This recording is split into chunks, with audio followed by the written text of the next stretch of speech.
Hello, it's me, and I'm back again with this helicopter dodecahedron. I had a viewer who posed a challenge to me, actually asked me a question, after seeing the previous tutorial, asked the question, could I do this without jumbling? I don't just mean jumbling the scramble, I mean also jumbling without jumbling when I solve it. In other words, all those double jumble maneuvers and single jumble maneuvers, is it possible to do this solve just with 180-degree turns? And my first question when I was asked that was, why? Why do it that way? It's so much easier to do the double jumble maneuver once you get the hang of it. It's really not that big of an issue. But that was the question, that was the challenge that was posed. So I figured I would try to rise to that challenge and see if I can do a completely non-jumbled scramble and a non-jumbled solve, as tempting as it might be. And the answer is yes, you can do it. So, in the interest of satisfying that viewer's criteria and challenge, I'm going to go through exactly how I do it. Now, I'm not going to do it as exhaustive as I did last time. I'm just going to kind of quickly go through some of the strategies with the first couple layers. The main challenge with the 180-degree non-jumbled solution is the last layer, which we're going to go through. Although, even though you didn't do a jumbled scramble, it's still okay to do a jumbled solution or jumbled solve because it does make it quicker. But let's see how we can navigate our way through it. Now, before I do that, the only thing you need to know to really navigate it is two algorithms, two patterns that you're going to see. And we've actually kind of been through that.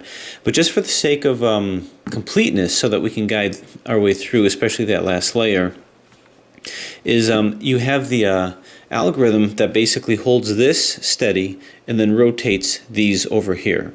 And the way it's going to rotate it is when I do that, this is going to come here, this is going to come here, this will come here, and this will come here. So it's going to rotate it in a counterclockwise fashion by starting from here and rotating it all around, which I'll show you. Now, the way that these things are going to rotate, though, when you do that, is that this will come over here. So this red one will slide over here, so this red will be here. This blue face will slide over here, so that the blue is going to end up here. This face over here is going to slide here, and this face is going to slide over there. So we have to keep that in mind in order to figure out exactly how we're going to maneuver this thing, especially at the end. So that's one algorithm, and it goes a little something like this. Just turn, turn, turn, 1, 1. You do that 3 times total. And 3.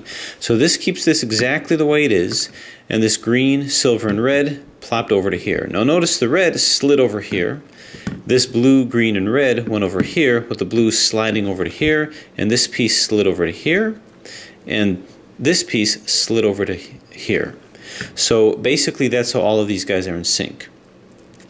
Now, I wanted to go through another algorithm that's going to be useful as well. I actually have a way of moving everything back. In other words, I can do another algorithm that'll take these right back to where they started from without going all the way around. And the way that I'm going to do that is I'm still going to use this as my sort of focus here, because this one isn't going to change.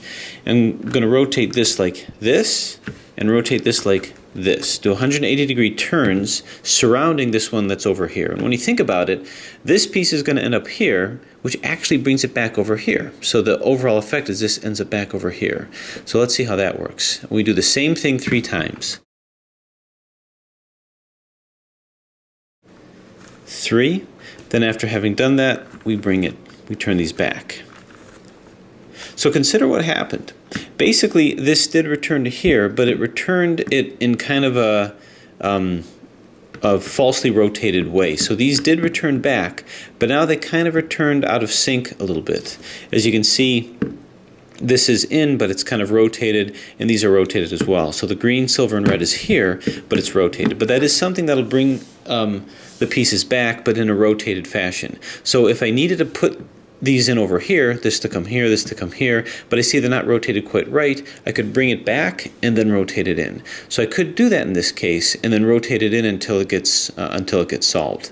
So what I'm going to do is I'm going to do that again, bring it here and here, and then rotate it back and see if I can rotate it back in. 3, move it back, move it back. Now the end result of every time I do that is I do move these bars out, but I don't really worry about that. So that's exactly what happened. Everything did move back by 1, so now look what's going to happen. This will slide into here, this will slide into here, this will slide into here, and this will slide here, and solve it. 3, and it's back. So because I couldn't use any of the double jumble maneuvers, what I had to do is I had to expand these algorithms a little bit so that I could attempt to solve it in different situations. So I had to try to refine my 180-degree strategies and algorithms to do that. The one other algorithm that you're going to need to know to help solve this is, maybe I'll have this in, but these are not placed correctly. This may be where it needs to be, but this and this have to be substituted. Something else that you can do is if I were to say hold it here, these two are going to remain the same, and I'm going to cycle these by this algorithm. This I patterned exactly after the curvicopter. And it's the same kind of thing. If you remember, I did like a C formation where I went across here, down, and then back again. From here to here to here to here to here, here, and back down again. So here's what I mean. This will come here, this will come here, and this will come here. So start off with the one in front of me while these two stay the same. Turn here with the front up, then with the right up here, left up here, then I bring it back down again to here, here, bring it back up again to here, here, and then finish here. What that did is this came down to here, just sort of slid down here, this came to here, and rotated in a counterclockwise way, and this came to here and rotated kind of in a clockwise way. So I was able to cycle these guys. That's all you need to know to try to navigate your way through here. The rest is strategy. I don't stress hundreds of algorithms for hundreds of different situations. To me, that's just not fun. I really like to stress a couple algorithms and the rest is strategy. In other words, problem solving or puzzle solving. So I'm going to go through a quick rendition of scrambling this without jumbling and then solving it without jumbling either, without any jumbling maneuvers, just in case that's not your bag. So, one more great big hocus pocus. Okay, so we got it. Once again, I see before me a scrambled helicopter dodecahedron. The only difference between this and the previous one is that this is not jumbled. So everything is in the proper orbits. Orbital issues are not a problem. So to start off, I'm going to start off as I always do with the green layer. And I'm not going to get too much into detail with this because this is done exactly the same way. What I'm going to do is put in my first layer over here. And this is done exactly the same way. The only difference is that I don't have to do any jumbling maneuvers to get it back. So here's a green layer. I can just start placing things. And let's see how quickly I can do that. I do want to be cognizant of these middle bars here. And really, if you just get the hang of the edge turning potential here, and this is if you just want to have an edge turner, you don't want to get into the jumbling, but you want it for your collection, and you want to be able to solve it. So I want to make sure that this is lined up here. So why don't I move this out, move this away, move this in, move this up, and we're up over here. So let's find another one, whatever is in this orbit. Now I know everything is in potential orbits, so if I see that this needs to come into here, move this out of the way, bring this up. Now I want this to join with the green one here, so I'm just going to move it down once more so this can come into here, move it here as it's within that orbit, and move it in. Okay, now let's get this in conjunction. If you come across a situation like this, then in this case, just move these centers out of the way, turn this in, and then move it back. Okay, what I would do next is put these corners in. And these corners are going to be done, again, the same way. I'm not doing anything different. So here's a green, purple, and white, which is going to go here. This is obviously green, purple, and white over here. So what I'm going to do is move it towards the opposite side. This green has to be just opposite where this is in order to move in. If this isn't here, then I take it all the way around, which will rotate this. So turn, turn, turn, turn, turn. If it's not in yet, just do it again. So you can see this is now upside down. And we just turn it in. So that's good. Go ahead and do exactly the same thing. Okay, so this is in. The next step, once we get these corners in, we're going to start focusing a lot more on the centers. So the centers are exactly like the curvy copter. There's really no difference, and I don't have to worry about things being out of their orbits. So in many ways it's easier. So if I wanted to find the white one, just keep following the orbit until you find a white. It's inevitable. You will find one. Keep going around, round, round. Bang, there it is. Could have just looked at it here. So I want to move this out. Now get used to the notion of batting things out of the way. So I'm going to move this down. Now I want to move this white one out of the way here. So I'm going to take this corner out, bat this out of the way, then I got to reconstitute what I just did. Okay? So this needs to come into here. So the technique is move it down so that this can come in. But I don't want to bat this one out. When I do that, see? So I'm going to just take this out of the way, move this in so that it matches, bring this up, and move it in. Okay, so basically we got this in. No difference so far, and just be sure that you have these in.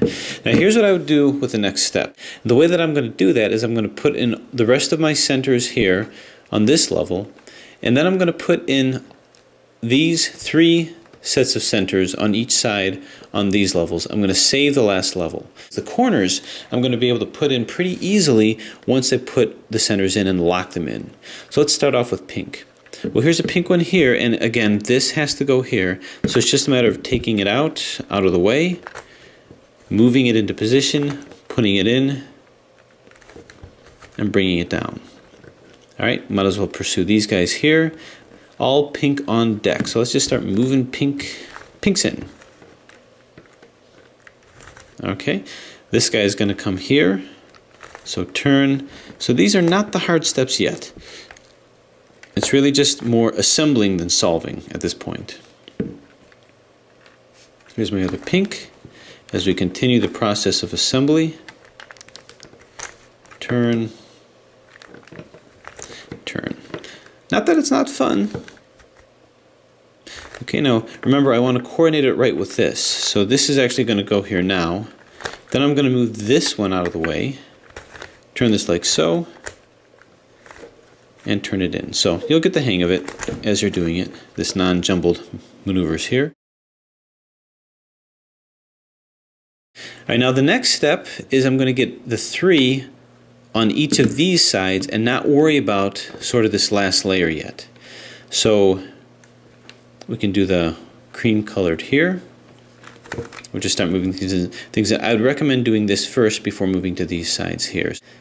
Here to here, to here, to here, to here, right over here. Okay, so I need to move this away from here.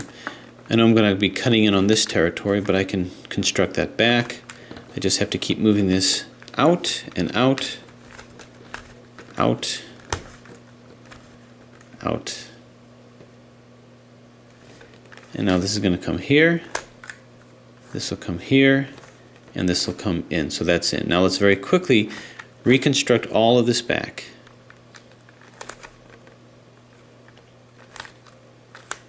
Actually, before I do that, this got knocked out. So let me go like this. This purple one, bring it back here. Turn this back in. Turn this back here. Now we can start getting these guys back in. This is, turns here, turns here, turns here, and turns here. So it's truly as easy as that looks.